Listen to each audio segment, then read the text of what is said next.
Meharĩrĩria ma ngucanio ya kiurata gatagati ga timu ya bũrũri ya athaki 15 o mwena nĩyo Kenya Simbas na bũrũri wa Zimbabwe marĩ ndagĩka-inĩ cia mũthia mĩhang'o ĩrĩa ĩgatabanĩrio kĩharo-inĩ kĩa Nakuru Athletics Club. Kuringana na Edwin Museti uria ni umwe wa athagania a ngucanio ici augite mĩhang'o yothe nĩ ĩrĩkĩrĩire akiuria macambĩki na endi a muthako wa gonya gũkeyumĩria na njĩra nene kuona ĩgũkorwo ĩrĩ ngucanio ya mbere gũthakĩrwo nja ya kaunti ya Nairobi. It's a dream come true. It's not a mean achievement. It's not anybody's take to host an international game.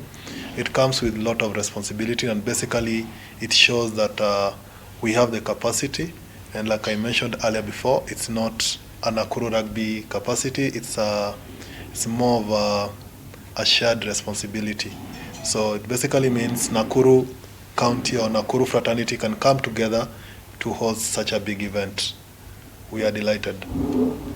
Of course, we wish to thank our fans, Nakuru Rugby, and the rugby fans in the entire country for supporting us. And maya makihanikaga kĩama kĩrĩa kĩramataga muthako wa gonya gũkũ bũrũri-inĩ Kenya Rugby Union nĩgĩtanyĩtwo kwanĩrĩra nyabara mweru wa timu ya bũrũri ya athaki mũgwanja na ĩrĩa ĩnanagio ta Shujaas muthenya wa ruciu.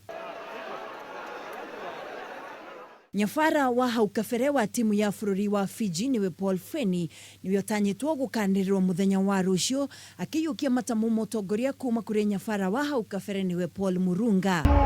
Kĩbarũa kĩa mbere kĩa nyabara ũyũ nĩ mbĩtĩka cia Safari Sevens na iria ikahũrwo mwaki mweri-inĩ twerekeire.